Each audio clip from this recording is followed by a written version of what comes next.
Jesus. Good afternoon.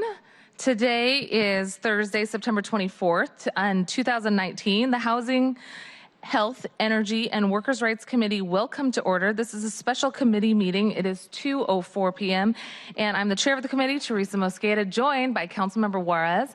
And today is our last committee meeting of the year. We've done some good work today. We've done some good work this year. And I promise we will not add any special meetings. Sure you don't want a Yes, special I promise. So we have some really important work to do today to close out the year with our friends from Seattle City Light.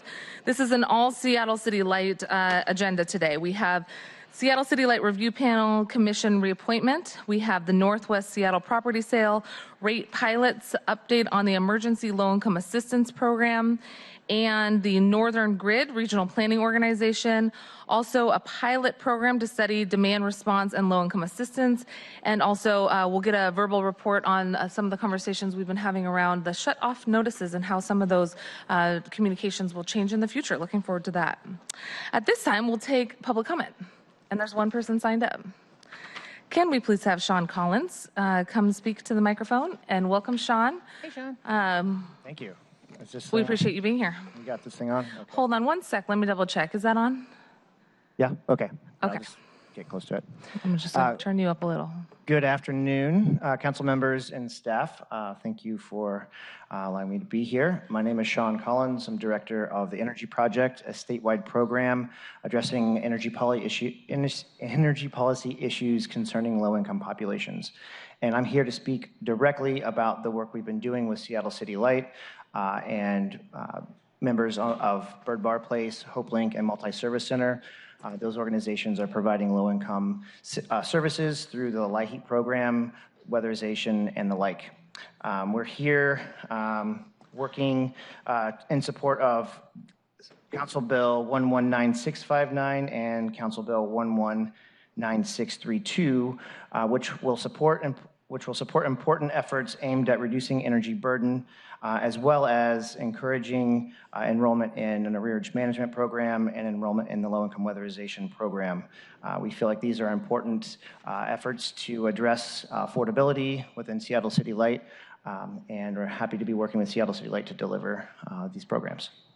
And that concludes my comments. Excellent. Thank you so much for being here, and appreciate your comments on items 4 and 6 for the viewing audience.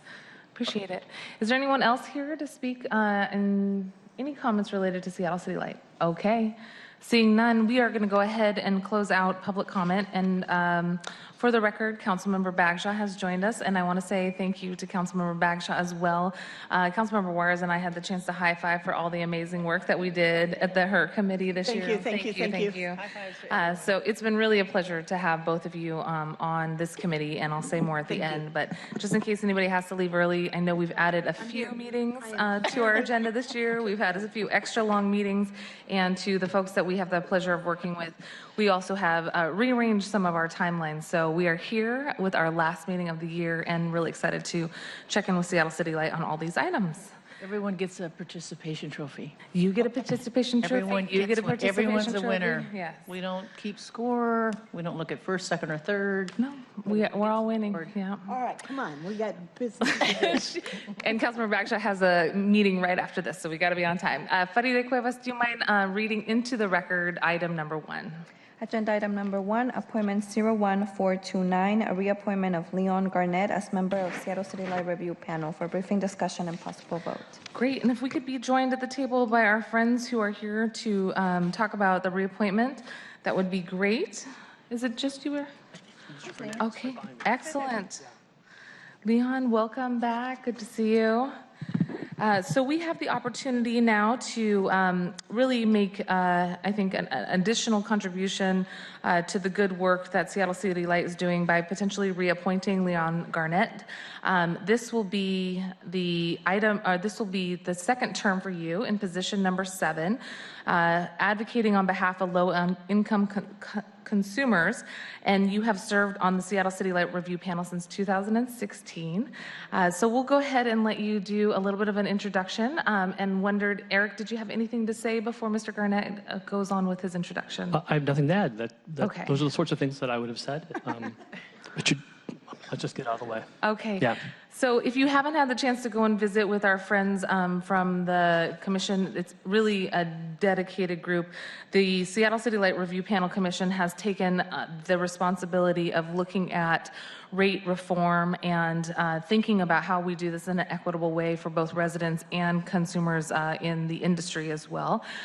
So we know you have been very busy. You have added a lot of meetings to your agenda, speaking of stacking the agenda earlier this year and late last year. So I want to say thank you in advance, and please go ahead and introduce yourself, and then we'll have a few questions for you. Sure.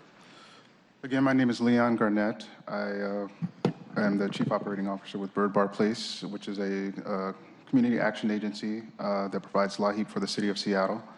Through our energy assistance program, we serve about 7,200 households each year through advocacy and financial assistance. In my work with the panel, I am the low-income customer representative. So I get to talk about the issues that affect low-income people, whether they be renters, homeowners. We have people who are living in their cars who use propane. So we see it all, and we try to help where we can. And so I want to continue to bring this vision to the rate review panel when we're talking about rate reform, when we're talking about interacting with customers, customer education, and looking for ways to further make energy equitable in Seattle. Absolutely. Well, thank you very much. Really happy to see you again. In this role, we've had the chance to work on affordable housing issues recently, so I think there's a nice dovetail there as we think about creating sustainability for our families across the city.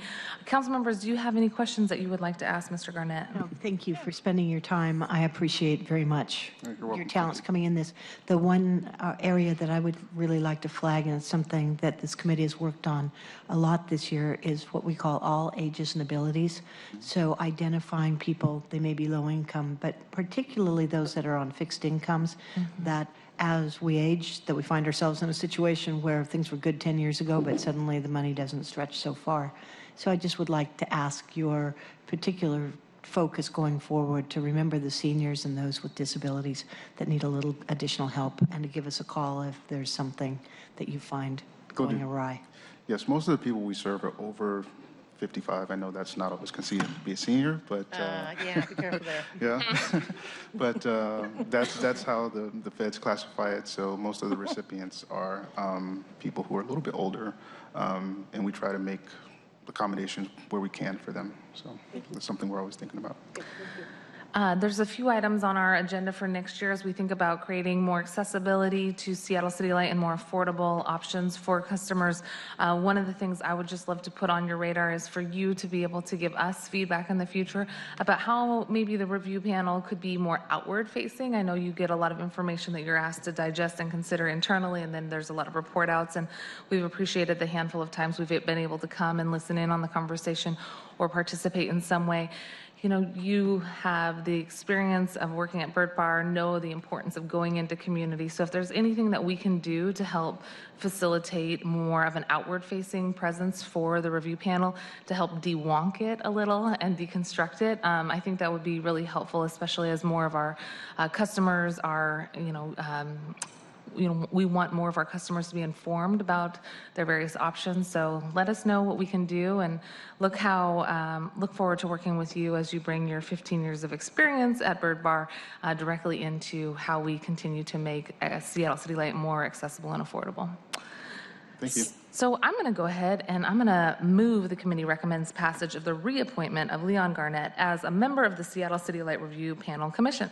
Second. Are there any other comments? Seeing none, all those in favor, please say aye. Aye. No one's opposed. It is unanimous.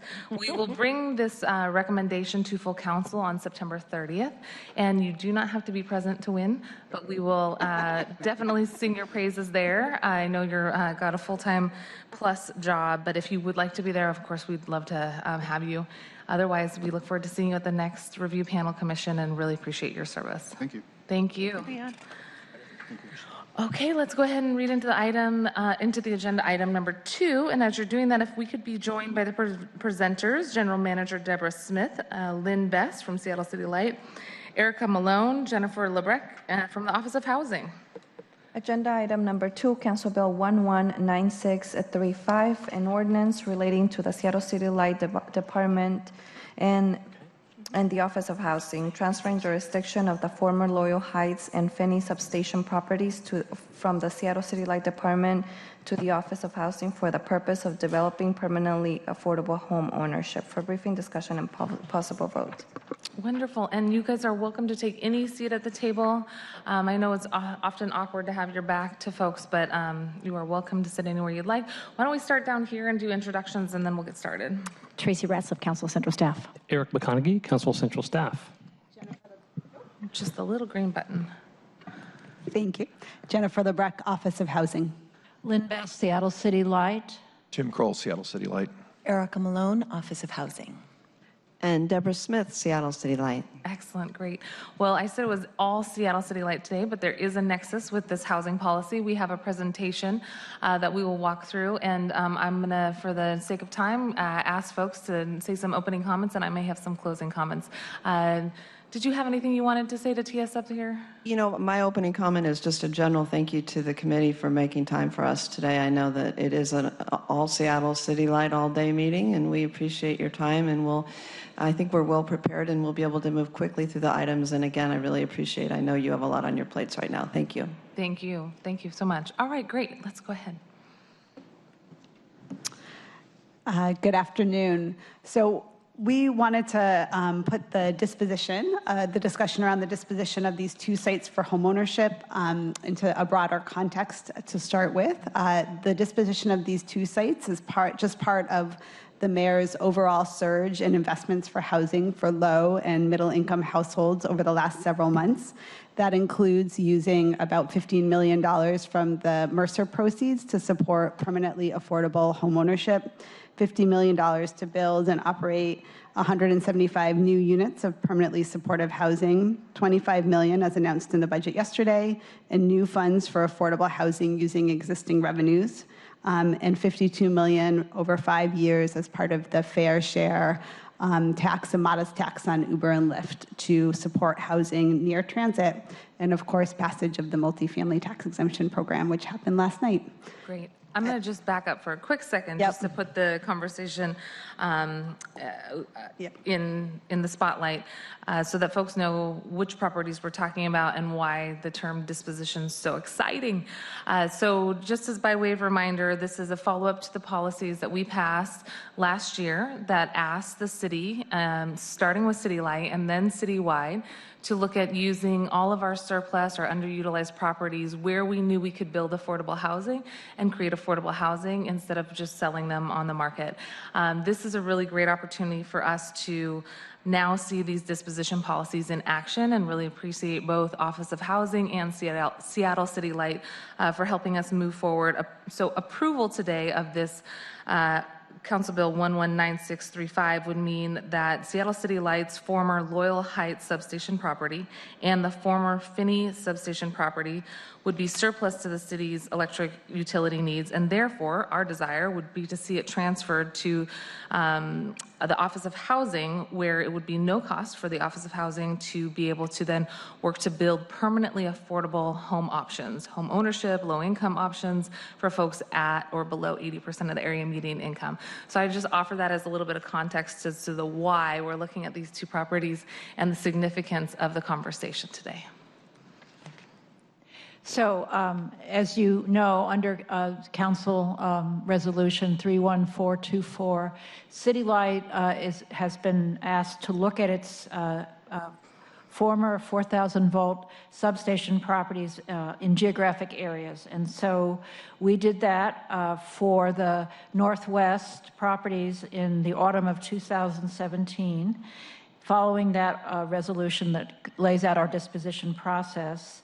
And from that process, we are recommending the disposition of Phinney and Loyal Heights properties. So next one. So just to give you a quick reminder of the process, We first contact departments and agencies that are for their review of the properties available. And we heard from the Office of Housing that they expressed an interest in 2 of the sites, which we just named. Parks and Recreation was not interested in any of these sites. They didn't see them as being in any service gaps.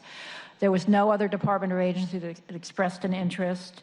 And therefore, we started the process for the community. We provided information at any interested community group that wanted to hear it. City Light hosted its own community information meeting at which Parks, OH, and several other departments attended to provide additional information. We had a public hearing on November 16th as required. And then we sent out notices for the public hearing. They were posted on the properties. They were posted on our website. We mailed them to all the neighbors and residents, the owners and the residents, and we published legal notice.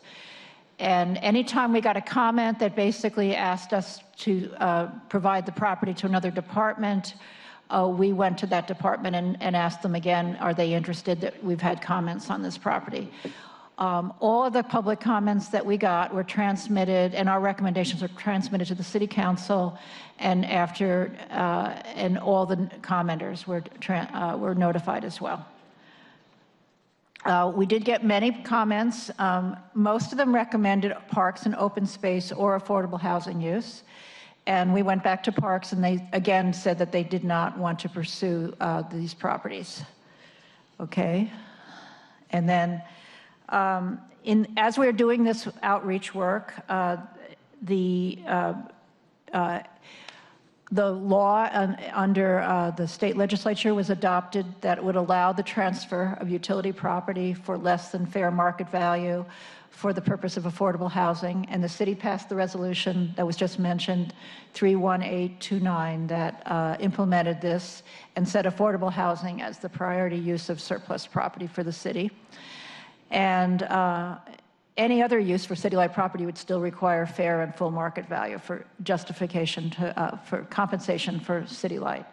Because the bill number is up there, House Bill 2382, just a quick note of appreciation for Representative Ryu, who was the prime, and also for the former Speaker of the House, Frank Chott, for his leadership on this.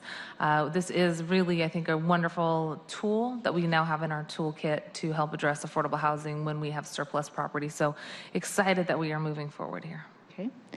And so City Light recommends that we declare Loyal Heights and Phinney surplus for utility use and transfer them to the Office of Housing at no cost for the development of affordable housing.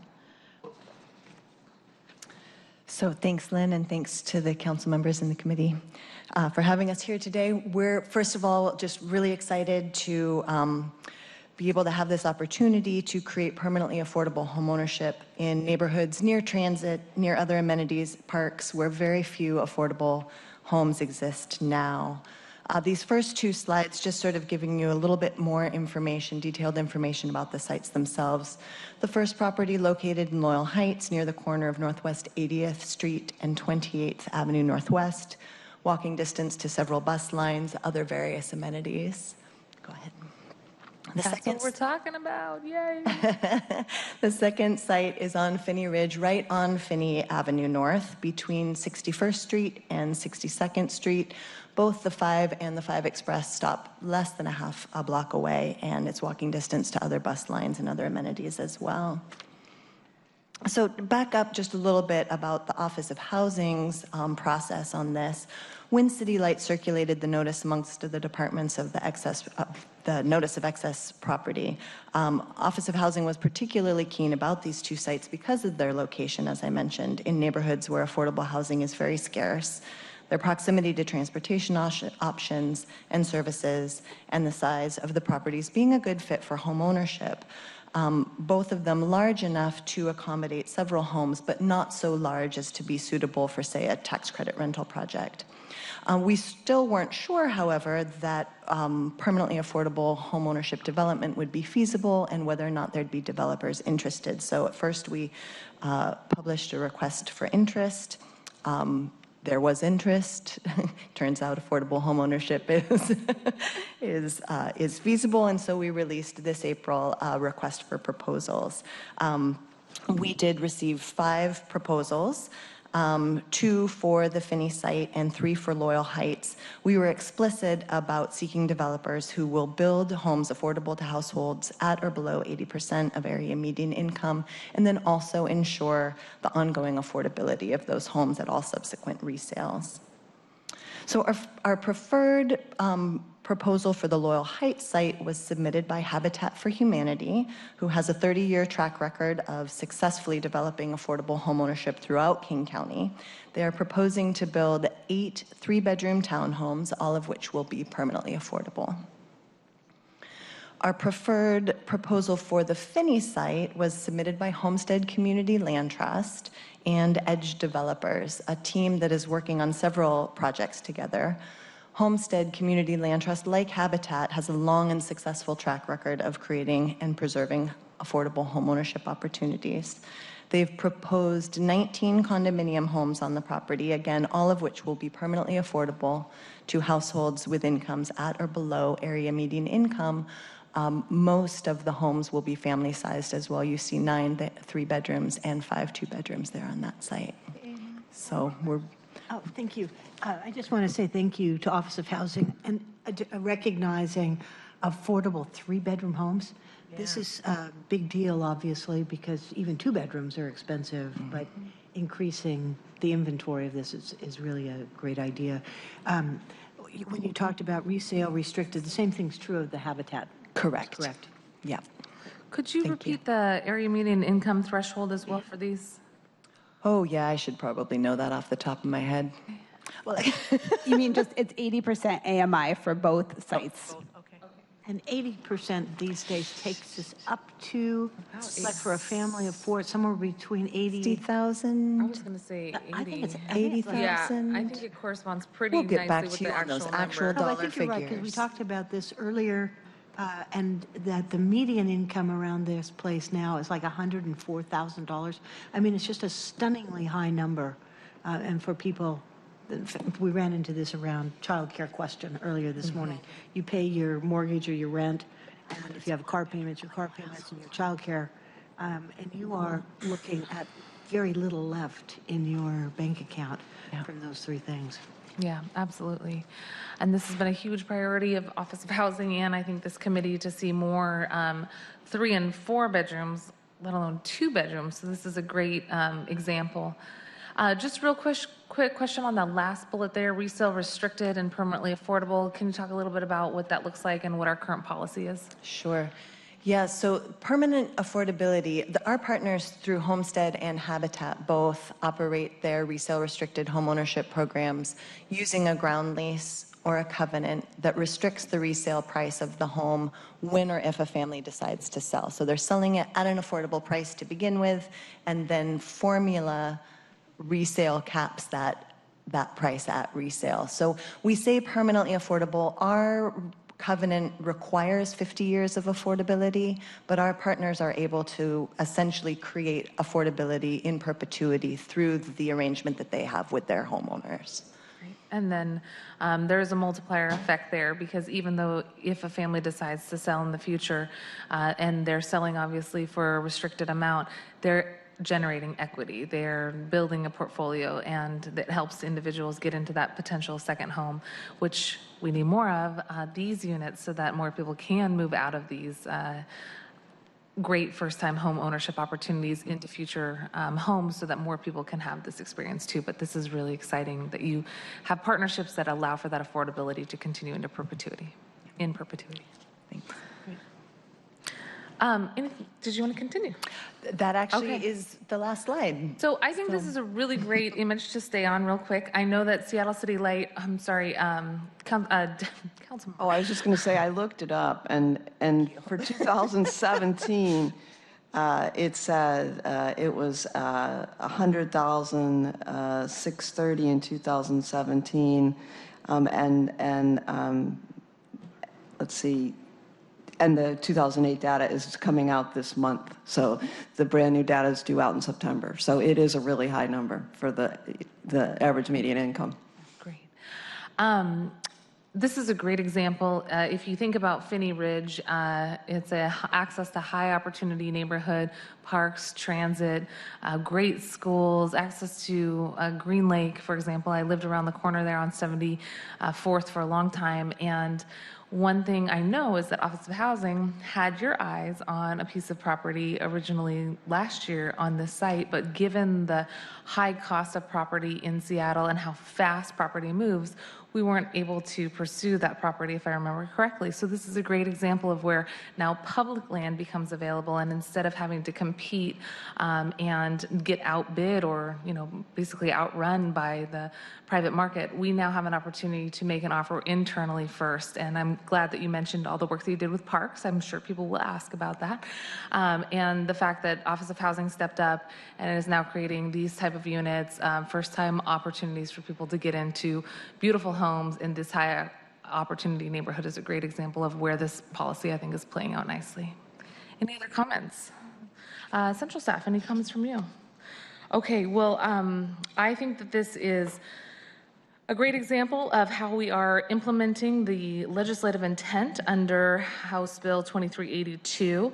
And it's also a really great way for us to show the community partners who we engaged with last year on implementing the council bill, who were urbanists, environmentalists, labor folks, service providers, because we know that you need to have stable and affordable housing, and you can't just sometimes put a door there or a roof over someone. They need access to services. So I think this is a great show of partnership with those community members who stepped forward and asked us to do this in the past, and the partnership with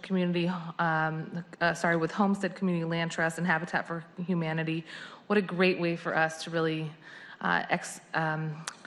express our interest in serving the community well with these public properties. So if there's no other questions, I want to thank you for your work. It was not easy or quick to get here, and it's a really great partnership between Office of Housing and Seattle City Light.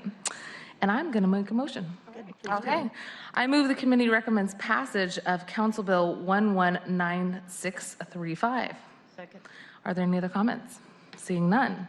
All those in favor of passage of Council Bill 119635 vote aye and raise your hand. No one opposed. Thank you very much, Office of Housing and Seattle City Light. Can I say one thing before everybody leaves the table? I just want to especially say thanks to all of my Seattle City Light friends, Erica, Lynn, Tim. Deborah, it's just been a delight that you're here. I don't mean to sound maudlin, but this will be my last committee in front and with you. So it's been a real pleasure, and I know how hard your colleagues work on behalf of the people here in the city of Seattle. I just wanted to say thanks. Thank you very much. Yeah, of course.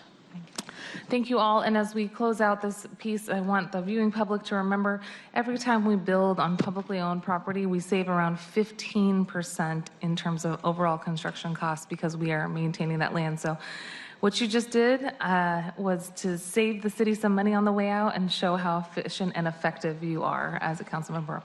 But you know that you were the one that started this seriously last year. And we could do this for 2 hours. We were lockstep behind you.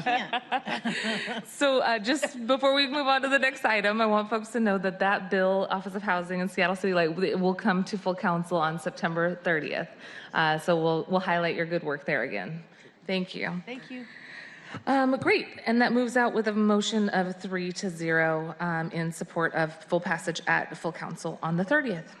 So why don't we go ahead and read into the agenda item number 3. Thank you, Faride.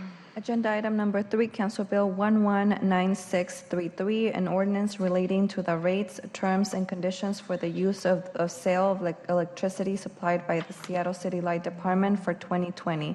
For briefing, discussion, and possible vote. Great, and we do have a presentation on this as well, is that correct?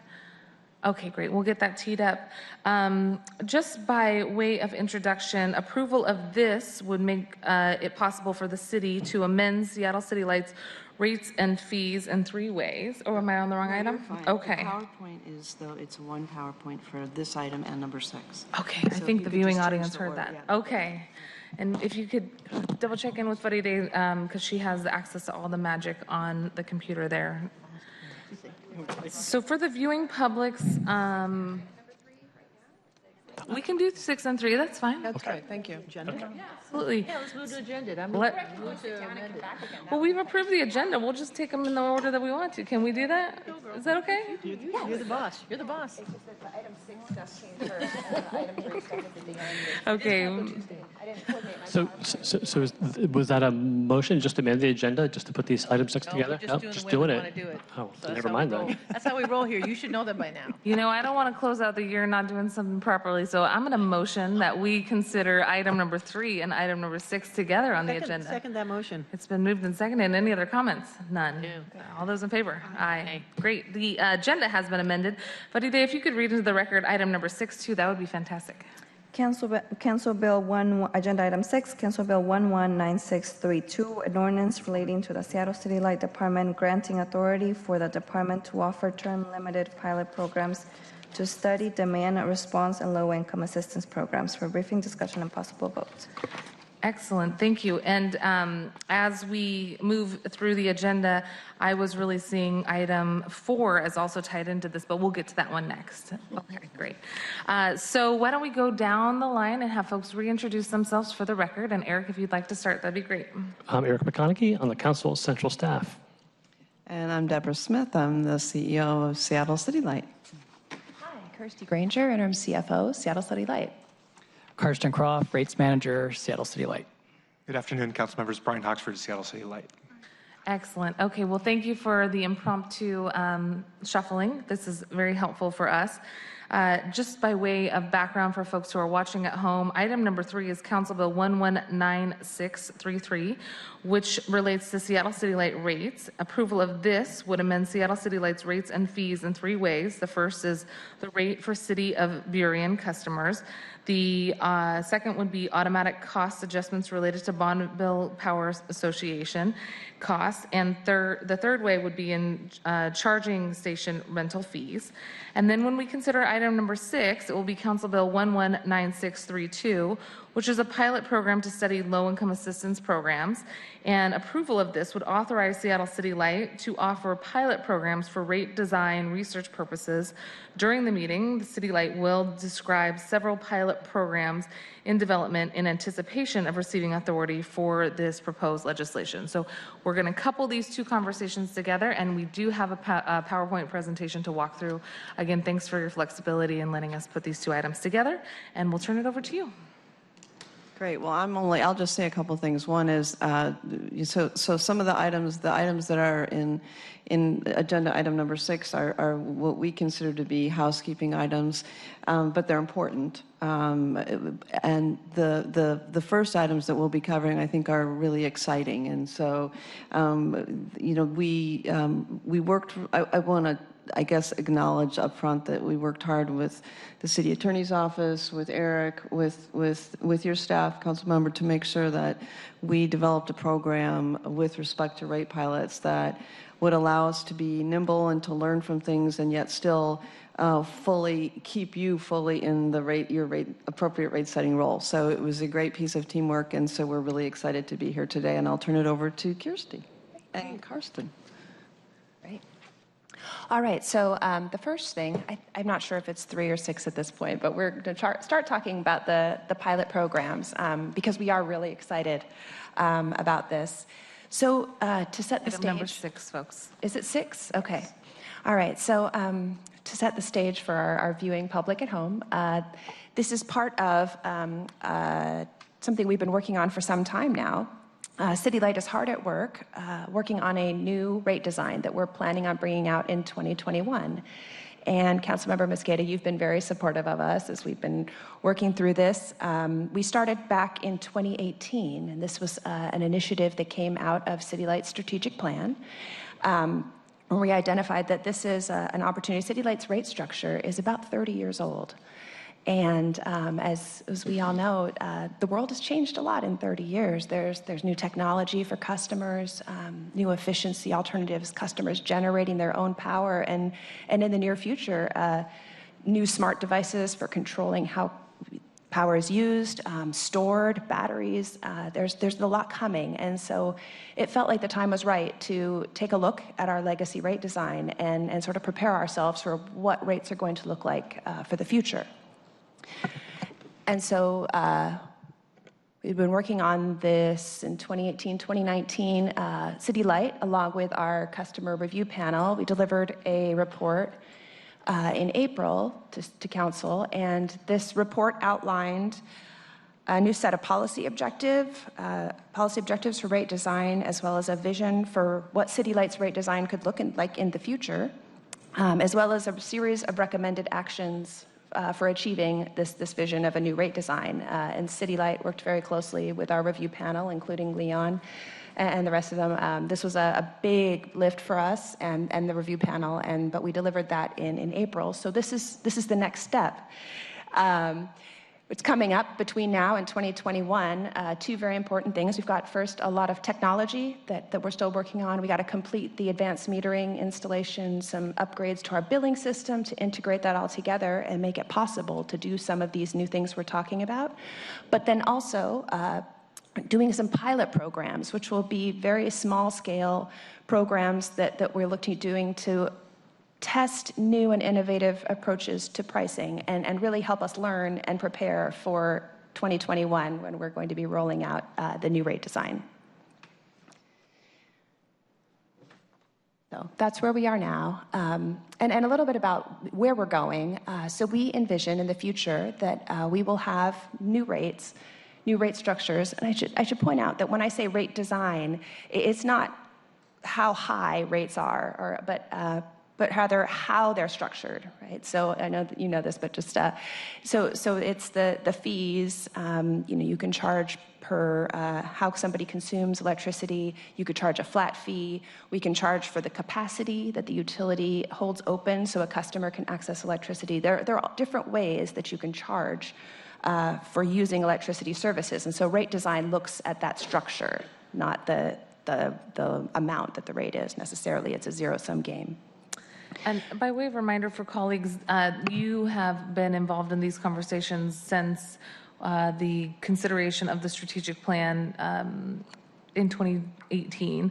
Part of the strategic plan, as I remember, originally envisioned considering looking at rate redesign. But one of the things that we did at this committee was ask for that timeline to be expedited and for a few additional considerations to be considered as part of the final proposal or recommendations back to the committee, really thinking through that consumer advocacy lens to add more options to what design could look like. So thanks to the review panel and Seattle City Light for being accommodating to those additions in the strategic plan and for the quick work that they did last year in the delivery of that report. A lot of folks were asking the last time I was there was, what are we going to do with this information? And part of what we're doing with the information is following Seattle City Light's recommendation on this pilot project or pilot effort here as we roll something out for 2020. So thank you for your willingness to both look at the additional considerations and options we put in the strategic plan and for expediting your timeline. I also understand this is something that Seattle City Light attempted to do maybe 4 or 5 years ago, 2014 might be right, and wasn't able to move forward with sort of the redesign approval or concept at that point. And so we're really excited that you're going to be presenting something to us for 2020 as well. Yeah, we're excited too. So looking ahead to the future, we envision that City Light will be able to use some new approaches to rates to do what we call demand response. And this is incentivizing customers to maybe reduce their energy consumption at certain times of day when the grid might be at risk of being overloaded or when energy prices are very high. This could also be an incentive to shift consumption. So instead of, for instance, an electric vehicle owner charging in the evening when the grid is congested and prices are high, but instead charge overnight when the power is cheaper, and that benefits everyone. So there are a lot of different incentives in this demand response area that we would like to look at. Secondly, looking at rates that would target city goals like decarbonization, affordability, electrification is a big topic right now, and thinking about how can we use rates to encourage electrification of fossil fuel burning technology. And then finally, we would envision that these being opt-in programs. And so recognizing that we have a very diverse customer base, and right now our rates are not designed to allow customers choices, but I think we can do that. We can offer our customers a menu of pricing plans, and so maybe for an EV owner, they might choose something. But maybe for a large family for whom affordability is an issue, they might choose a different program. And so we can do more to meet customers and their unique needs. And so that's where we're going, and we're very excited about it. Yeah, I think I would just note that, so currently City Light uses tiered rates, which back in the 70s was very progressive, and it was a great tool to encourage energy efficiency. It's still a good tool. But it is, if you think about it, it's kind of a blunt instrument. And there are tools today that allow customers to do more things, to have more control than a tiered rate does. So if customers are willing to put the thought and the energy into how and when they use their power in ways that allow us to maximize the value of our hydro resource, then the customer has the opportunity to better control their bill. And so that seems to be the way that the market is moving and where we want to move with it. And that's why we use the term, though, demand response rates, because there are many different ways that those rates can roll out. But in general, they are designed to encourage customers to think about when and how they use the power. So the ordinance that we have today would grant authority to City Light to offer these pilot programs to test new approaches in 2 specific areas: low-income assistance. As you know, Seattle, we have some of the lowest rates in urban America, and we're very proud of that. And we also have a utility discount program, which offers a 60% discount on all rates. But we think we could do more. We know that affordability is a big issue in the city right now, and there are alternatives to our current UDP that we can explore. And so this would be about looking at alternative discounts and services for assisting low-income customers. And then the second one is about incentives to study demand response, which we just talked about. And recognizing that the purpose of pilot programs is research, we have the ordinance outlines a number of specific criteria that any pilot program would need to meet, and you can see those there. So that would include defined research objectives and evaluation criteria, terms and conditions that are transparent, publicly documented. The pilots would have to end, this is less than 3 years long. Opt-in only, including recruitment strategies to reach underrepresented populations, because we feel like we want to make sure that people have the opportunity to participate if they want to. And finally, recognizing that these pilot programs will not replace our regular electric rates. Any participant in a pilot program would be held harmless. And so if for some reason the incentive structure that we designed resulted in them that would be higher than under their regular rate, then they would be held harmless. And that's just recognizing that these aren't rates. It's a research pilot. And so we want it to be a positive experience and a way for everyone. So a little bit about specifics so we're working on 4 pilot programs, which would be enabled by this legislation that we're proposing.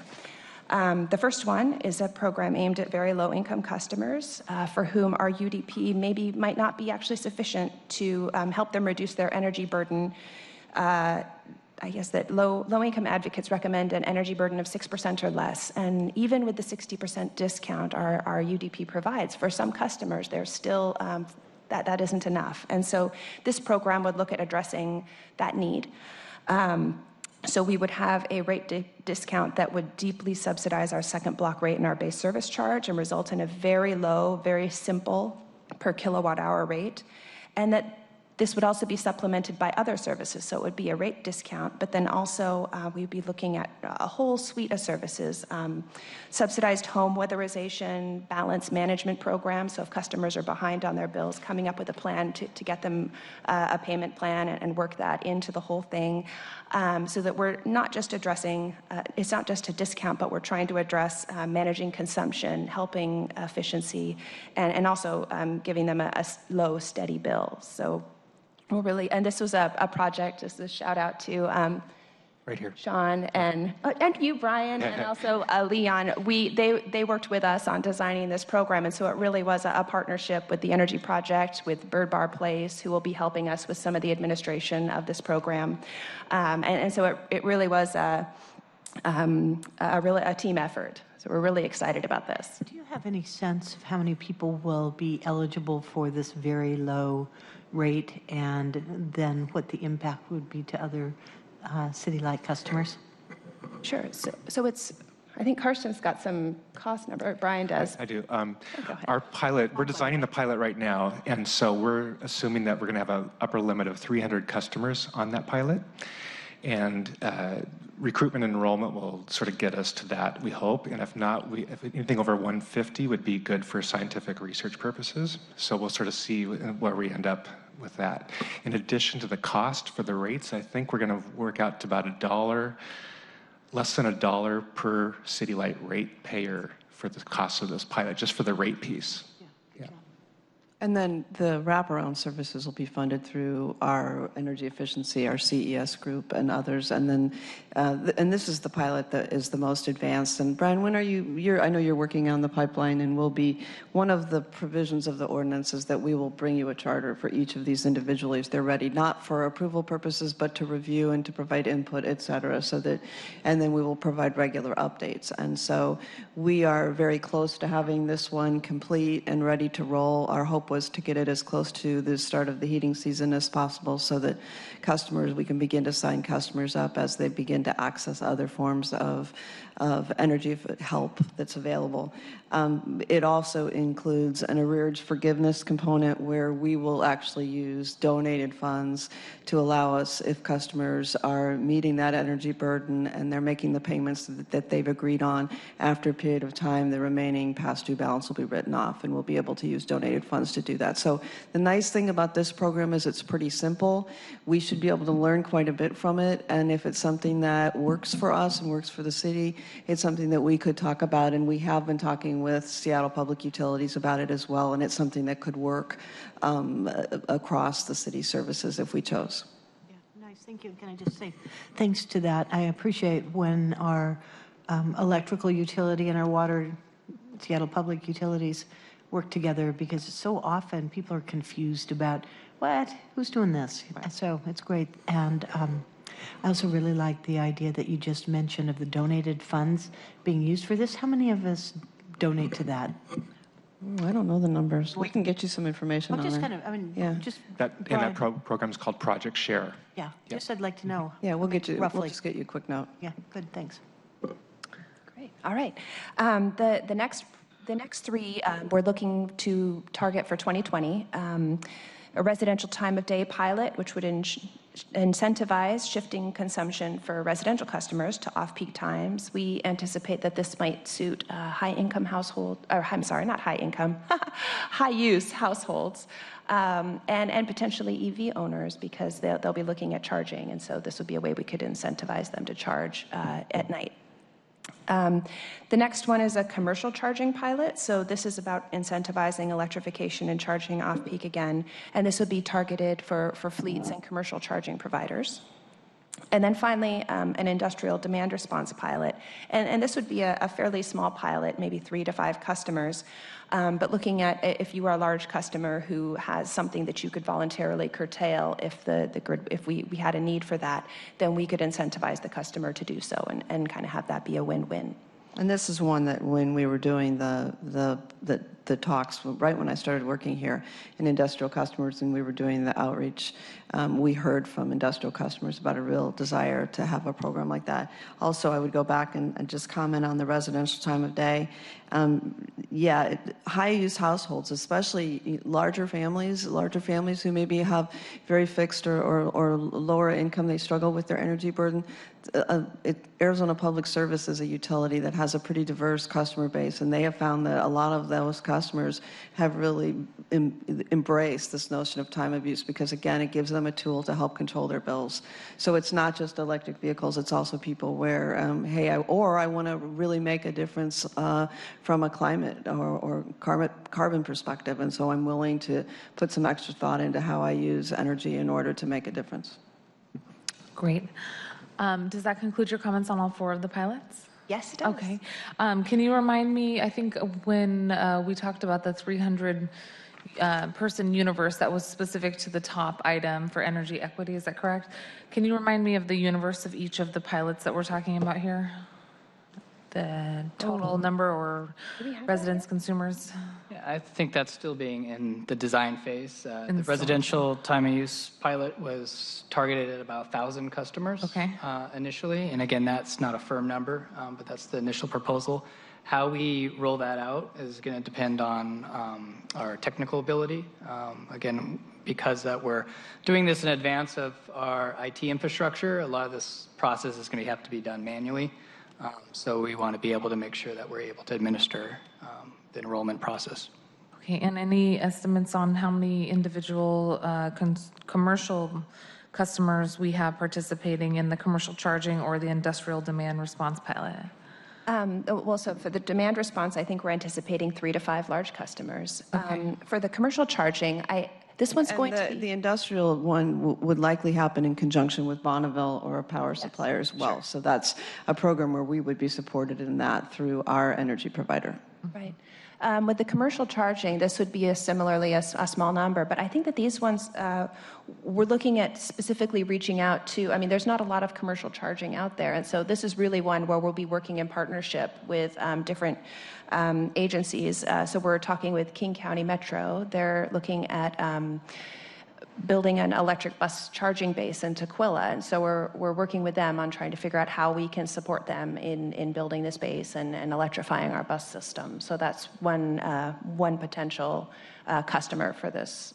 But it wouldn't be a broad thing, but we'd be looking at partnering with commercial customers who might have fleets that they want to electrify or provide charging and buses or other transit.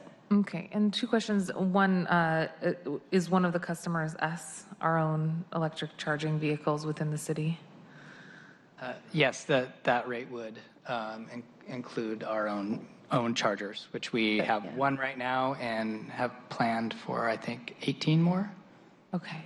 And then is the port a partner? I mean, they're a partner already, but I know that they have a number of electric charging vehicles that they use on the port as they expand, or is that another customer that we're... Yeah, it's kind of probably both. I mean, we would certainly talk to the port about what they're currently doing, but we're working with them in a direct relationship, and so there's multiple city departments, and you're probably aware of that. We're working as a kind of one Seattle approach to electrification of the port. So we're working, for instance, right now on how do we best serve the growing electric needs of the docks and the expansion in a way that isn't disruptive of the waterfront construction. So there's a lot of different phases to how we're working with that.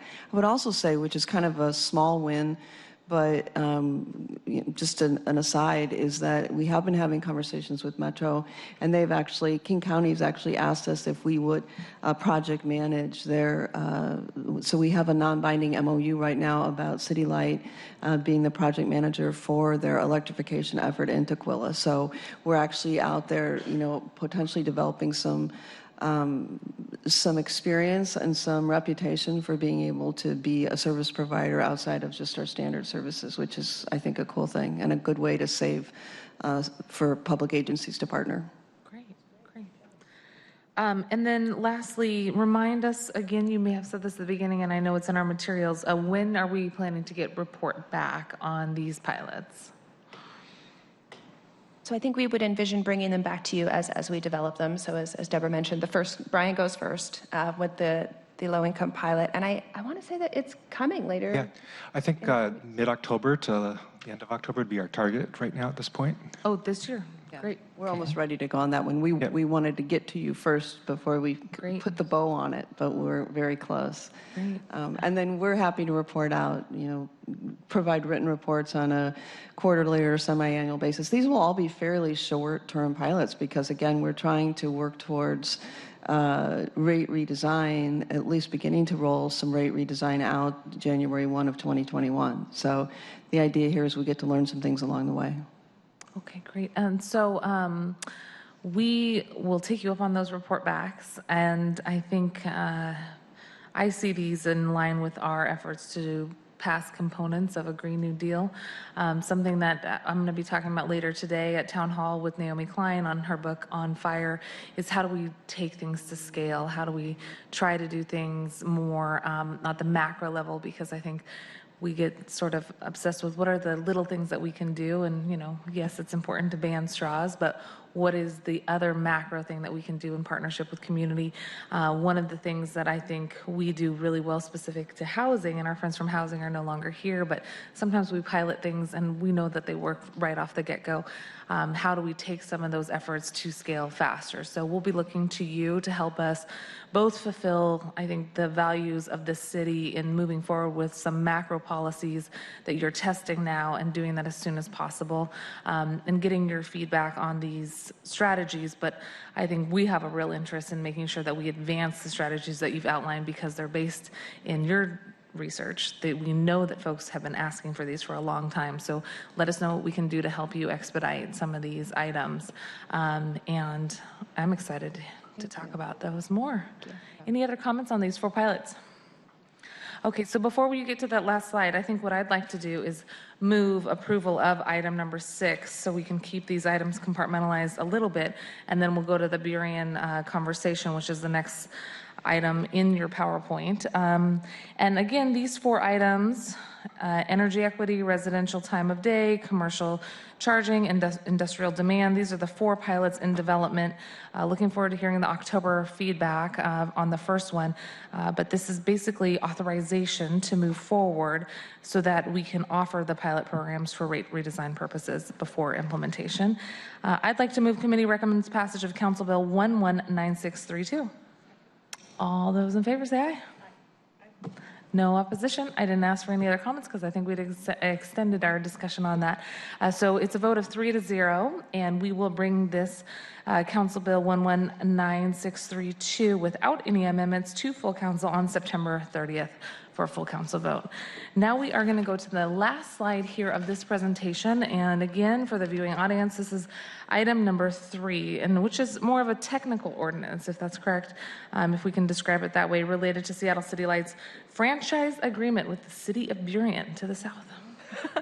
Right, so this is a technical ordinance that's taking care of 3 housekeeping aspects of rates. The first one pertains to rates for the customers in the city of Burien. This is a change that was initiated by the city of Burien as part of their franchise agreement. There's, let's see how I can explain this simply. So City Light has the authority to charge franchise customers in these franchise. We have 5 suburban cities that we serve. A rate differential, so a slightly higher rate. And also, there's a franchise, what we call a franchise contract payment. So this is a payment from City Light to the city of Burien or Shoreline or Lake Forest Park, so to that city. And there are 2 options the franchise cities can choose. A low option where the rate differential is 6% and the contract payment is 4% of the revenues of those customers. Or a high version, which is 8% rate differential and a 6% contract payment. So I think all of our other franchise customers have the high option, the franchise cities, and Burien is the only one left on low, and they are opting to move to high. So we'll be adjusting the rates for customers in the city of Burien effective January 1, 2020 to reflect this change. And this will only impact customers in the city of Burien relating to this. Not that I need all the details, but why? Why would they go from one to the other? It increases the City Light's payment to the city of Burien. They're opting to collect additional monies from their customers. Yes. And so, and sometimes you'll hear that. I mean, we sometimes talk to commercial customers that are located in franchise cities, and they can be frustrated over the rates, and it's usually because the differential that their city has elected to pass on. Thank you very much. And thanks to Councilmember Herbold for joining us as well. We were just talking about the joint efforts between Seattle Public Utilities and Seattle City Light, and Councilmember Herbold oversees Seattle Public Utilities. So thank you for being here. Well, I have not actually heard from anyone in the city of Burien with any concerns. I assume that this is all technical, and appreciate your ongoing work with our counterparts over in Burien. So do let us know if you receive any feedback, or we'll let you know if we get a call as well. But I do see this as a technical ordinance related to the franchise agreement. And again, we're dealing with the rate for City of Burien customers, automatic adjustment related to Bonneville Power Association, and charging rental. So there are two more components to this. Oh, so sorry. No, it's quite all right. It's so there's clarifying our process for setting the fees for using City Light's public charging stations. As Karsten mentioned, we have one in operation right now on Beacon Hill, and we're looking forward to rolling out more soon. City Light has authority to operate them under some pre-existing ordinances, but after talking with the city attorney's office, we decided it would be prudent to clarify the process for setting these rates, just to show that they are cost-based and that the charging stations are subject to the same retail rate that any other use of electricity would. And so this is just a little bit of housekeeping that clarifies that. And then finally, the BPA pass-through, which is a mechanism that's been in place for some time, where City Light passes through in rates any changes to the rates that we receive from the Bonneville Power Administration for wholesale power. And the way that the mechanism is written right now doesn't leave a lot of latitude. And so this just eases it a little bit. And one way that will be helpful is coming up this fall, we are expecting an RSA surcharge to come on, which would increase customer rates by 1.5%. However, there's also a BPA pass-through coming that will decrease rates by 1.9%. So our intent with this is to be able to implement those at the same time. And so for our customers, they'll see stability and a tiny decrease as a result of these two things. Great. And I'm going to have Eric from Central Staff, if you could walk us through the connection between these three issues and as they relate to your Central Staff memo and the technical nature of all three of these items. Given the different geographic location, I want folks to understand the nexus between the three. Yeah, location is probably the sort of key word to this. This bill, when you look at it, affects BPA, which is a huge power provider and transmission provider, the city of Burien, and also right here at home in the city of Seattle dealing with electrical charging. The common feature of all these is that it changes rates and fees for City Light. Those are codified. The city council is the authority to say yes or no to those changes. So that's why they're gathered together in one bill. In terms of how they're implemented in the world and how they function, they're fairly independent. But in the Seattle Municipal Code and what is being asked of council in terms of authorizing them, they're about the rates and fees that are charged. Great. And did you have any other background you'd like to share on the ordinance? No, I think that sort of covers all the items that I had sort of made notes on to make sure that those things were covered. It's on the slide, and I'm not sure if anyone said it out loud, but the change for the Burien customers would be about 2%. So I thought that might be good just to vocalize that. Okay, great. Questions, colleagues? Okay, there are no questions. Any additional comments from Seattle City Light friends? Okay, so thank you for walking us through that, and I think that this is one of the items that has been on the get-to list for a while, so thank you for your patience as we've lumped all of our Seattle City Light items together for today. Let's go ahead and move this. I move the committee recommends passage of Council Bill 119633 without amendments. Second. Any other comments? Seeing none, all of those in favor of the committee recommending passage of Council Bill 119633, please vote aye and raise your hand. Aye. No abstentions, no votes. So we have now moved that Council Bill 119633 without any amendments out of this committee with a recommendation to full council for passage, and that will also come to committee on September 30th. That's Monday, September 30th at 2 p.m. Thank you, and thanks for walking us through that presentation. Thanks for hanging with us. I know rates can get pretty technical, so they are exciting. Thank you. And then we do have two more items on today's agenda. That's item number 4 and then number 5. Is it okay if we do item number 5 before 4? I think that's pretty technical in nature too. Okay, I'd like to move the agenda to include item 5 before number 4. Okay, all in favor say aye. Aye. Okay, no opposed. Faride, could you please read into the record item number 5 for us? Agenda item number 5, Council Bill 119631, an ordinance relating to the City Light Department authorizing the General Manager and Chief Executive Officer of City Light to execute the Northern Grid funding agreement for briefing, discussion, and possible vote. Wonderful. And Jim Baggs, good to see you back up here. Do you want to introduce yourself for the record? And we'll have everybody do that one more time as well. Thank you. I'm Jim Baggs with Seattle City Light. Good to see you. Thank you. Eric McConaughey, Council Central Staff. Deborah Smith, Seattle City Light. I was actually asking Jim on the way over here. I said, "Sir, are you having deja vu?" Or, you know, and I said, that I was, because it was a year ago that you guys were grilling me in my confirmation process. So I know We're so tough. It was a lot of fun. Well, we're happy to have you back. Good to see you, Jim. Thank you for being here. And this legislation, we do have a short PowerPoint presentation on it. We are discussing legislation that would enable City Light to enter into a 2-year funding agreement with the Northern Grid. This would support City Light's planning for future transmission and long-term operation needs. The Northern Grid is a new regional transmission planning organization that will go live, pun intended, in 2020, and intended to benefit the entire region by having a single process to enhance regional planning. And for Councilmember Herbold, just want you to know this is fairly technical, so we're going to do this and then we're going to get into the conversation on item number 4. Okay. Okay. I have to be out of here by 3:30. I Oh, you appreciate do. introducing the bill so we could do this. Okay. Seattle Public Utilities Yes. items. Okay. But hope I can stay here for it. Okay. Let's see here, council colleagues. I did amend the agenda. I hope that the audio is picking me up. I'm getting scolded by my colleague. You know what? Let's go ahead and. Oh, did you have something to say? Okay. It's going to be quick. Oh, it's going to be quick? Well, it depends. It should be quick. Okay, let's go ahead. Let's go ahead then. Let's go very fast. I probably spent more time than needed dwelling on it. It may be that if we just let Mr. Baggs go, we might be out of here faster. Okay, Yeah. go ahead, and then we'll go ahead and get right to it. Okay. Welcome, Jim. Thank you very much.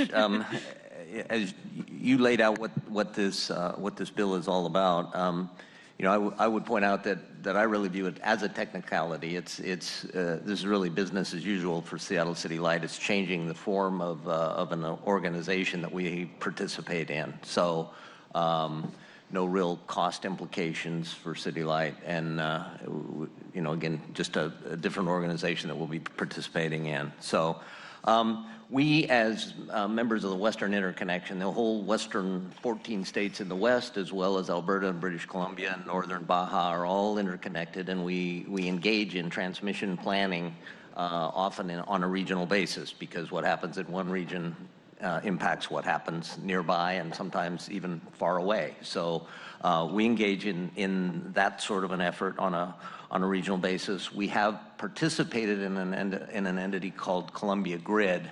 You can see here on the map up here, there's Columbia Grid was in the far northwest. There had been sort of a sister agency called the Northern Tier Transmission Group, referred to as NTTG all the time, that had been also doing transmission planning for some of the other utilities in the Northwest.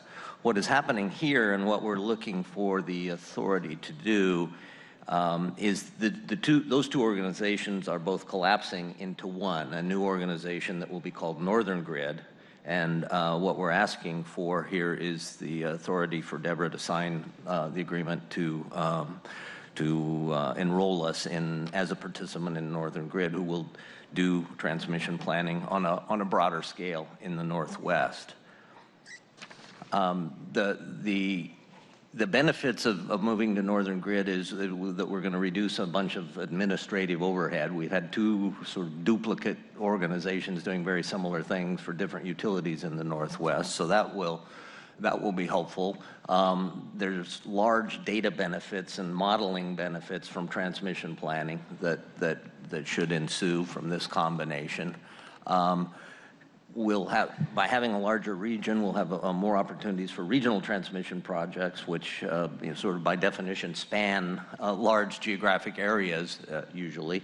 It'll cut down on the stakeholder participation needs, and as I said at the beginning, cut back on duplicate administrative needs for the group. So the timing for this transition would be, as shown on this slide, the Northern Tier Transmission Group planning cycle really ends at the end of this year. So these things are kind of overlapping, as you can see from the slide, but they would phase out by the end of 2020. The new organization phases in starting in October of this year and would be running in the beginning of 2020. And then we would phase out of Columbia Grid and be fully in the new organization in January of 2021. There's no additional cost to City Light or its ratepayers from participating in this. And in fact, we think that over time, this should help reduce our costs a little bit. But the cost of participating in Columbia Grid will more than cover the cost of participating in Northern Grid. And I think with that, that's all I have. Great. And if you could go back to slide number 3. I think that covers it nicely, the elements, the benefits of going into this agreement. And Eric, I'm looking at your central staff memo. It says, I have not identified issues regarding this bill for consideration of the committee. Any other things that you'd like to flag for us? No, that's true. I haven't identified any issues that I would bring up to talk about or to amend or that sort of thing. I appreciate the presentation, and in many ways, we're moving from one kind of regional planning organization to another, but charged with doing the same things under the rules that the utilities have got to follow. So, excellent. Okay, any questions? Well, you were right, Mr. Baggs. That was very efficient, just like the program that you are promising here. So I would like to go ahead and consider the committee approve, again, Council Bill 119659. Second. Any additional comments? Nope. Okay. Looking forward to, I'll show you one additional comment. Looking forward to hearing a report back as you guys head down this road. I know it's, while the comment was short, the work behind the scenes has been lengthy, so thank you for your engagement on this. One comment? I think you just read into the record item number 4. You said 19659. Did I say that wrong? Thank you. Here we go. Can we do this again? Good thing we didn't vote, because we would have voted twice on that. I should have caught that as your vice chair. I'm sorry. That's Madam okay. Chair. So let me, for the record, item number 5, Council Bill 119631 would authorize City Light to enter into a 2-year funding planning agreement with regional electrical transmission planning organization known as the Northern Grid to your extension of the agreement without further council review or approval. Are we good, Lisa? And so Okay. I move the committee recommends passage of Council Bill 119631. I second that. Okay, any additional comments? Nothing. None. Councilmember All those in favor say aye. Aye. Aye. Any opposed? None. No abstentions. Okay, 4-0. We have now moved the appropriate council bill out of committee, and we will bring that to full council on the 30th. Thank you very much, Councilmember Herbold, for catching that. The only reason I caught it is because number 4 was the one that I had You said that we one would in have my said go head, ahead. right? Trying Really, to make us look bad. I honestly. see how And it we've is. saved the best for last. So let's go ahead and get to item number 4. Fuddy Day, if you could read into the record item number 4. And anybody else who's interested in participating in this conversation from the audience, please join us at the table. Agenda item number 4, Council Bill 119659, an ordinance relating to emergency assistance for low-income City Light Department and Seattle Public Utilities Department customers. For a briefing, discussion, and possible vote. Wonderful. So we have already had you guys introduce yourselves. I'm happy to have you here. Councilmember Herbold, I know your time is limited. Did you want to say anything about this before we get into the presentation? Just restating my thanks and appreciation for you, Chair Mosqueda, for agreeing to reintroduce a new bill. You had a bill that made these changes for Seattle City Light. I'd been waiting for a bill from the executive to do the same for Seattle Public Utilities. I'm always one to take advantage of the opportunity when it provides itself, and you graciously have provided the opportunity to allow this council to be more effective and efficient in getting the job done. So thanks. You're welcome, and thank you for being here. As we talk about the Emergency Low-Income Assistance Program, this is something that we're excited to do jointly with Seattle Public Utilities as we think about the Emergency Assistance Program as it relates to both public utility and Seattle City Light. I think we know that the general public doesn't really distinguish between the two departments. They just think of government or they think Seattle when they get a letter in the mail. So this legislation in front of us would make the rate assistance more accessible and aligns the City Light and Seattle Public Utilities Assistance Program. Again, thanks to Central staff for your quick work with both departments, and I'm looking for, here you are, hello. If you'd like to join us, you're welcome to, Brian. Okay, great. Well, thanks to the team at Central staff for working on this jointly. And if you'd like to offer some opening comments, you're welcome to before we walk through the legislation. Just very briefly, Brian Goodnight, my colleague on Central staff, did really a lot of the heavy lifting on this, so appreciate him and also your staff and Councilmember Herbold, your staff as well, in collaborating and getting to this conclusion, or this bill, I should say. If you like, I can just walk through what the bill would do. Yes, please. This bill would increase, I should say just momentarily in case people track this closely, the name for the Seattle Public Utilities Program is the Emergency Assistance Program, sometimes called the EAP, and City Light's program is called the Emergency Low Income Assistance, the ELIA or the ELIA, maybe. Those are some details in case people are sort of been paying attention to one program or another through time. Those are the two programs we're talking about. The changes in this bill would change the code to increase the income eligibility for both programs to 80% of the state median income. That'd be up from 70%. It would allow the application of emergency assistance for both programs toward 100% of a customer's delinquent bills. It would add the twice per year provision to City Light's program that currently is found in SPU's program. This is a provision to apply on for the assistance for twice per year for households with minor children. It would adjust the maximum credit in City Light's program on an annual basis to reflect the average growth in electric bills. The idea is that there's a maximum amount, but that the code would say that that amount will flex with growth in bills. And it would adjust the rules for City Light's program to allow a customer to be eligible for credit upon notification of a 10-day notice instead of 24 hours. And if you allow me just a little pause here, I understand that the bill that we had before, Mr. Hawksford would have been presenting because he did much of the work on that. I just wanted to take a moment to acknowledge that. Thank you. Thank you. Any additional comments? You're always welcome to. Well, I don't want to muddy the waters here, but I want to crosswalk something for you just in the interest of being super transparent given the next conversation we may have. So as I'm looking at the PowerPoint, we didn't use this, and I know this has changed a lot. So Eric, if I'm walking off the sidewalk about to fall into, I'll do my best. Yep. Pull me out. But we noted initially that formally, this form of assistance was available to customers who had received a 24-hour notice of impending shutoff. And so one of the changes, Brian, I think that we were proposing was that customers would be eligible upon receiving a 10-day shutoff notice. And given where we're currently at with shutoffs, what I've gone back, this was what I was running over there talking to Jim Baggs about. We have a protocol for shutoffs and process and dates. And I think the way that crosswalks, and we can get you back some information, I don't think it's a problem, so I want to just acknowledge. We're changing the titles of the notices that our customers receive. And instead of them being referred to as the urgent notice or the pending shutoff notice, they're both called important notices. One goes out 31 days after the bill, and the other goes out 41 days. And so it's that difference, that 10 days. So what this would mean is the customer would need to be at the 31 days with a balance of $300 or more in order to be eligible to receive the payment. And so that's not an issue because those are the 10 days that, Brian, I believe you were focusing on. But again, since we're technically changing what those notices are called, I just wanted to call that out.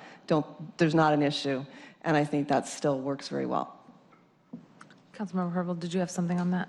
I think it's something that maybe we can talk about between now and full council. I think Seattle Public Utilities flagged a similar issue as far as what is required from the customer to demonstrate their eligibility.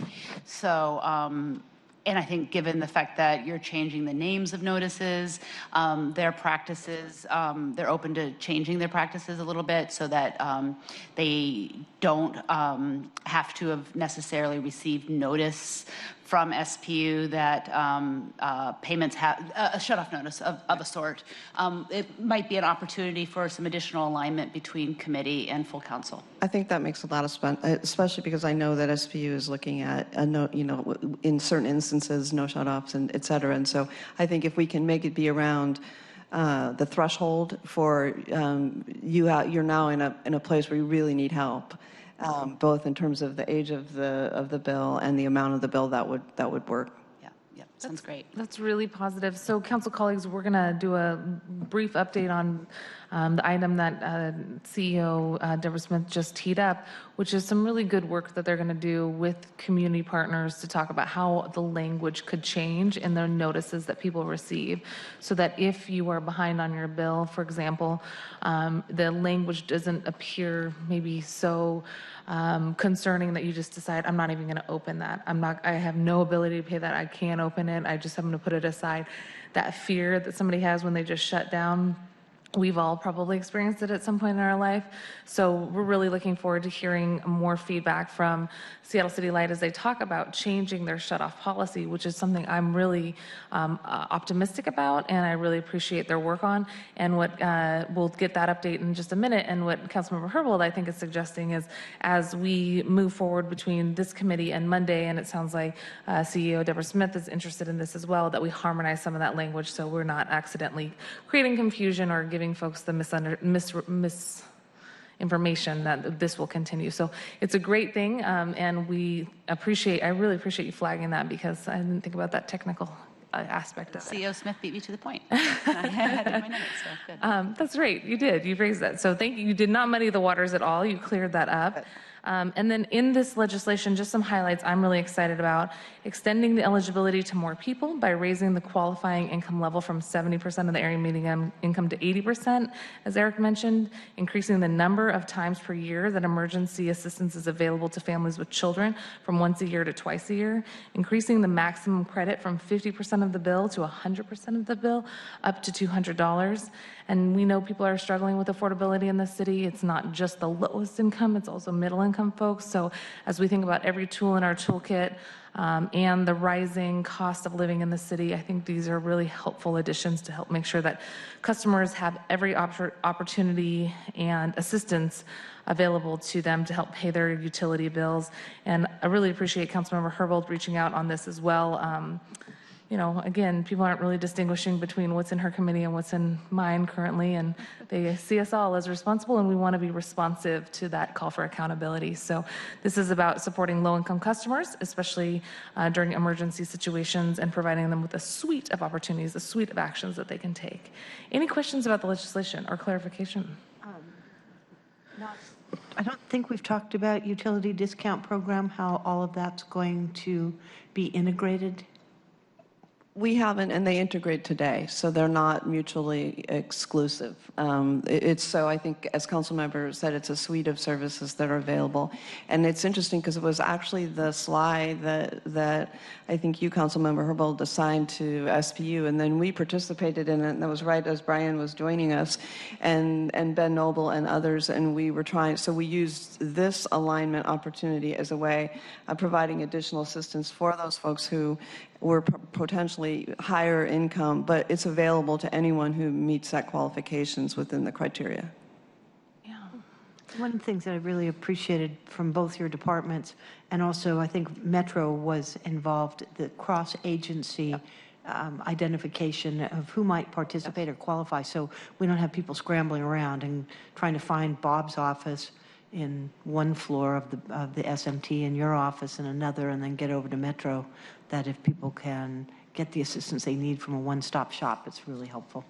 And I think this is really important, and I think that most of you probably know, but the federal program for electric customers, LIHEAP, resets October 1 of each year. And so a lot of our customers who are most vulnerable, they know that. And so this is a time of year when, as the federal government releases monies for LIHEAP, so having these changes in place as that reset occurs, gives customers the greatest opportunity once a year to come forward and if you will, start the new year, start the heating year fresh. And so the timing here is really important. Great, thanks. And as was mentioned, this was an interdepartmental effort, so we do appreciate the cross-departmental collaboration on this to expand and streamline access to emergency assistance. I think more to come from us in the future on access to the utility discount program and ways to streamline it.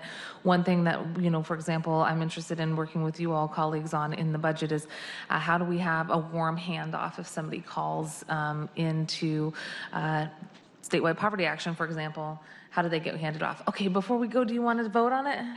Okay, let's do it. She says you're waiting for me in case you didn't hear that. All right, so seeing no other comments, I'd like to move the committee recommends passage of Council Bill 119659. Second. It's been moved and seconded. Any comments? One comment is we look forward to working with you on amendments prior to Monday so that we can harmonize this language. Any other comments? All those in favor say aye. Aye. Any opposed? None. No abstentions. Thank you for staying, Councilmember Herbold. This bill has passed out of our committee with a vote of 4-0, pending conversation and potential amendments to clarify language so that we are maybe talking about thresholds and the new names for the notices and things like that. You guys, we are so efficient today. Yeah, I know. And so before we go, since you teed up it so nicely, would you like to comment a little bit about the conversation that you've been having with your team internal to Seattle City Light? Some of the discussions we've had since your arrival as the CEO has been, how do we better communicate with our customers out there, recognizing we're a public utility, we want to serve the public, we are here to try to make ourselves more accessible, and we've done a lot today to try to create more affordable options to folks. How do we sort of break down any of the barriers that might be created by individuals not paying their bills and really trying to encourage them to see opportunities versus a threatening note? And we've received a few emails saying, my electricity is being shut off, and we don't actually have that policy in place right now. And so instead of going down the shut off route, it is really with a lot of enthusiasm that I'm looking forward to working with your office as we change the policy related to shut-off notices and not move forward with shut-offs. At this point, I think that that's an important element that we can offer as a public utility as we regroup and think about how we're communicating with our customers. So I'll leave it to you to share some of the innovative thinking that your team has come up with that was already in the works, but I think you guys have really underscored a commitment to clarifying with customers what their options are. All right, well, thank you, and I appreciate the opportunity to provide a brief update. I think you might recall you aren't going to recall this, but I recall it because I hear myself say it all the time, but back when I was going through the confirmation process, one of the things that I've believed for most of my career is that customers or constituents that work with their public utility, that we all want the same things, whether it's a customer, an employee, or a community member, and we want to be treated with kindness, we want to be treated with respect, and we want to know that we're being heard and that we matter. And so I think that a lot of this is about that. And I know that we have talked a lot, and we do have an obligation to collect for the services we provide, and that is actually part of how we maintain long-term affordability. But we also need to do that in a way that honors those first three really important values that I know you and I share, and we've talked about that a lot. So I really appreciate the fact that we've been able to work together on how we can move forward in a collaborative way with the city, with my other department heads, et cetera, so that we can provide the services that our customers depend on. So Our goal, I'll just say it up front, our goal is and always has been to work with customers to ensure uninterrupted service. And that is not only a goal of Seattle City Light, I would say that's a hallmark of public power, community-owned utilities. And I would say that, customers that receive their service from PSC, the customer service rep that's serving a PSC customer feels exactly the same way, because you're delivering critical products and services to people that depend on you. So I think it's one of the things we all do well together. Having said that, so we have kind of a three-step plan that I want to share with you. One is we really want to better understand our customers in order to create those customer-centric approaches to delivering and ultimately collecting for the services we provide. And I guess I would sum that up to say, one-size-fits-all solutions don't fit. So we are digging into the data. We are understanding better how many customers we have that fall into this. We are currently defining past due as balance over $300 that's over 30 days past due. So that's kind of how we define it. So we're looking into that, both in terms of type of customer, commercial, residential, et cetera. How late is the customer? How past due is the bill? How large is the bill? We have pulled specifically all UDP customers out, although we recognize that we have many UDP qualifying customers who qualify for UDP who are currently not UDP customers. So we're sensitive to that. So again, trying to understand the data, and at the same time, we're being very clear that understanding the data is not the same as understanding the customer. So part of the approach is to look at the forest, but then also really focus on the trees and talk with people and understand what their specific needs are and how can we help. So the individual circumstances and the very individual needs for payment plans, et cetera. We want to do right by all of our customers, so we want to provide the resources and the tools they need. And I think you saw today, for instance, in the pilot program, if that is a success, that might be something that is a tool for us down the road. So we want to experiment, and we want to understand how we can meet customers at their point of need. We want to so that's number one. Number two is we want to investigate options around our flexibility to collect for services that we've provided. So again, legal obligation, but what does that look like, and what kind of flexibility do we have, and how do we honor all customers while we are honoring individual customers with circumstances that are really, really hard to deal with in the moment. So we're looking at late fees, and and I'll talk about this in a second, but we are revamping our collection notices. So I want to differentiate the collection process from the disconnection process. So we absolutely have an obligation to attempt to collect for monies that are owed us. That doesn't, what you've asked us to do, Councilmember, and what we've agreed is and we've not disconnected customers for a very long time, and we've agreed to continue with that practice right now while we work through that. At the same time, we are looking actively, and I think this is where we are in agreement about how can we better improve our collection processes without moving to disconnect. So that's the focus. And I think that for folks to understand who may be watching this on TVW or in the audience, there is a difference between a collection process versus sending someone to collections. And I think for me, when I hear collection process, I think, oh my goodness, are we sending people to collections? And that's not the case, correct? Do you want to clarify that? So there are two situations generally where a customer could be sent to a collection agency currently. And that is if a customer leaves our service territory and they leave an unpaid bill, and we make attempts, and we make multiple attempts to reach out to ask those customers to participate in a payment plan to make some kind of an arrangement. But if they leave a bill owing without making any arrangement with us, that account will go to collections. The second is when we do new customer hookups. And those are more often commercial. And again, where the customer has entered into an agreement with us for a new service connection of some sort, and then the bill's not paid. Those are the only instances where we are currently sending a customer to a collection agency. So when I talk about collection, I am talking about how do we work with customers to encourage them to enter into a payment arrangement with us, to make a payment agreement with us, and those are actually different things, and then move forward to most customers, of course, the majority of all customers, that's what they want. They want to pay their bills and feel good about doing that. So again, we're pretty committed and generous to working with them to make that happen. So back to late fees, what we're looking at is customers who enter into payment arrangements with us in an even longer term, up to 3 years for past due amounts, that if the customer agrees to a payment plan and they are able to make their current payment, they're able to pay for the current service and make this agreed upon payment, that we will waive all future late fees. And then at the same time, and this hasn't been tied down or defined, but the second piece of that is if the customer is successful in making that payment arrangement and working with us on that for a period of time, then going back and writing off the late fees that had been accrued previous.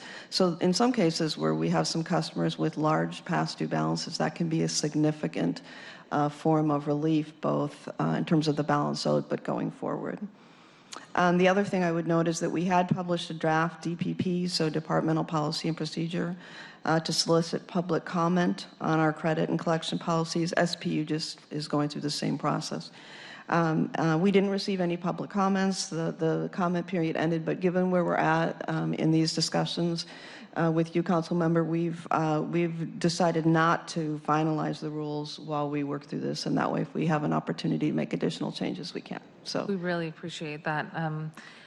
We understand that at the city light level, you are required to attempt to collect, and we know that sometimes getting a notice of shutoff is the impetus that people may use to pay their bill. And as you said earlier, this one-size-fits-all policy, though, doesn't work for everyone. And so the multi-pronged strategy that you've outlined here, which moves us away from threatening shutoffs and initiating shutoffs after a few years. I know we haven't been doing it, but to stay where we are and think about how we better communicate with folks, I think really reflects the values of the city. So thank you for doing that. Well, and ironically, where we started with this was that we hadn't shut customers off, and we recognized that by sending notices that said that they were at risk of shut off, and then not shutting them off, we were in fact sending a very mixed message. And so that's actually the point at which we started engaging with you and Aaron and others to say, if in fact we're going to move back to this practice, we need to do a reset of sorts. And that's what started, I think, the more detailed conversation between all of us that I think has us in a pretty good place. So the third of my 3 points is around outreach and communication. So the current notice, there's 2, and they are computer generated, and that's relevant because we are working. In fact, I just had a conversation today with Saad Bashir from Seattle IT. We are working to get these changed on the bills, but I want to be transparent and say that hasn't happened yet. But Saad said I could commit here to all of you that he and I are working as closely together as we can to make this happen as quickly as we can. So that's where it's at. So right now, a customer gets a notice of impending shutoff, which I think is one of the things, and that's the first notice that they get at 31 days past due. And then they get a final notice of impending shutoff. And both of them do refer to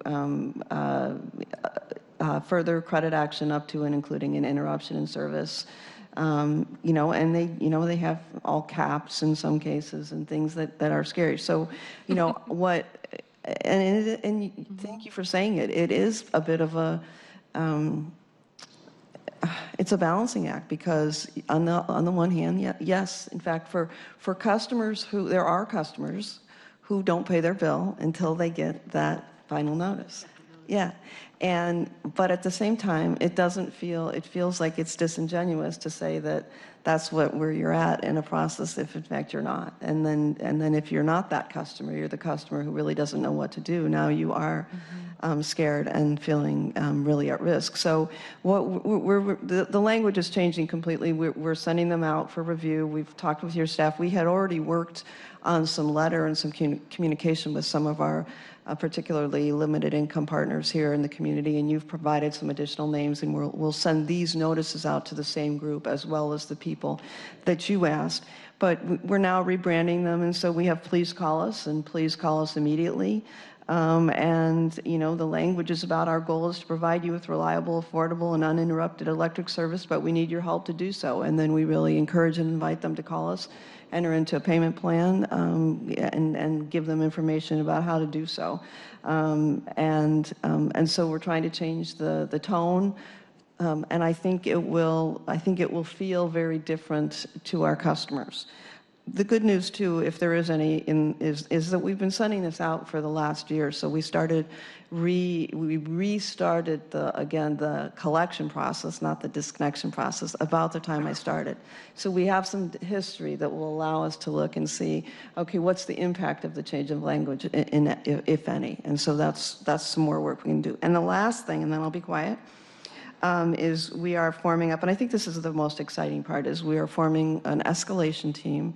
So I talked about data and analytics, but more importantly, understanding the specific circumstances that cause customers to have problems. And so the escalation team is a place where customers who receive these notices will be able to go, and we will be reaching out to customers directly. So we will start with the customers who have the oldest, largest balances, and we will reach out to them and say, you know, how can we help? Where are we at? Here are the services and the ways that we can help you move forward, and what are your specific situations? And over time, the activity of that escalation group will allow us to develop the data to better understand if there are things we can or should do on a more holistic basis to impact larger numbers of customers. So we're working on pulling that together right away. Excellent. Thank you for that overview, and thank you for all of the work that you've put into this approach. Councilmember Juarez has a comment or a question. Yeah.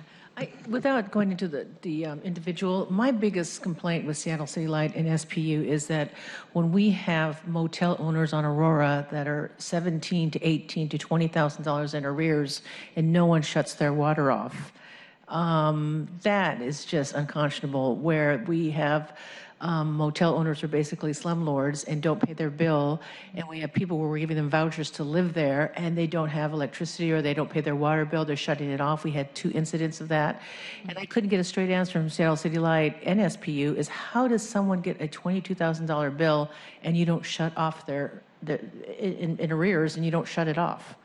We've had 2 incidents of that with motels. So I'm more concerned about the commercial side when people don't pay their bill. Well, and that's one of the things we'll learn from this. And so what we talked about when we all got together most recently was to say, right now we're staying. So we're staying the credit shutoffs. But as we gather this data and as we look into it, then we'll come back and we'll say, you know, if there are groups of customers where we should be moving forward on behalf of all customers, so to your example, then we'll come back and we'll talk about those. And I think you were super open to that because, again, our goal is uninterrupted service, but we also have an obligation to have people pay for the services they've used. So I think it's both, quite honestly. Right, but this is the individual hotel owner, not the individual tenants that are renting the Understand. rooms. Yeah, that was my biggest concern. Yeah. So as we gather more data, we could choose to reinstitute collections for commercial customers, for instance. That would be something that we could choose to do. What we've agreed to do right now is to gather data and to better understand who the people are that currently make up that group. And we've been most focused on our residential customers. Mm-hmm. And I know that you all have a full plate as well. You have all the things we talked about today, plus the daily operations of Seattle City Light. I think it's really smart to be looking at those. I think you said past due, how far back and how large they are to get a better sense of what is the biggest barrier with some of those. Because I think as we try to prioritize what has led people into that area, they may identify policy changes at the front end that can help a number of folks. So I know that's more on the residential side than it is on the commercial side, but that could potentially help us as well. with some of the. Well, the interesting note is when we finally physically went out there and I called the state and we held back his lodging license, it got paid that day. Boom. I was on the phone with him like, nope, we're shutting you down. I shouldn't have to be out there doing that. That was my point. How does it get there? Obviously, he can pay, just no one ever made him.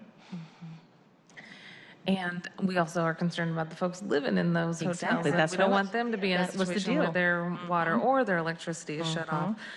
So, yeah, I appreciate the nexus there between caring for the customer or the resident. Any other comments? Thank you. Thank you. Welcome. So, thank you.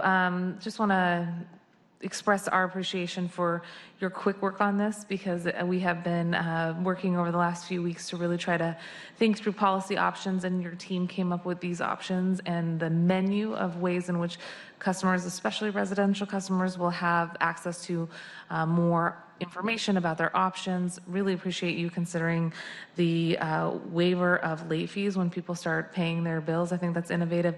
One of the things that I know Eric's looking at is what do some of the other public utilities do when it comes to these long overdue bills? Do they have a process in which there's forgiveness at some point, or do we even have the legal ability to do that? So more to come in the future on this, and just want to underscore our appreciation for your innovative policy kind of pivot on this as we thought about the changes on the horizon. Thanks, and quick call out to, of course, Maura and Kelly and Sandra and Robert, who's behind me, and my chief of staff, Jen Chan. They've all been just working really hard on this, so thank you. Excellent. Thank you. So as we think about shout outs, thank you all. You are welcome to stay or leave, but just want to say thank you.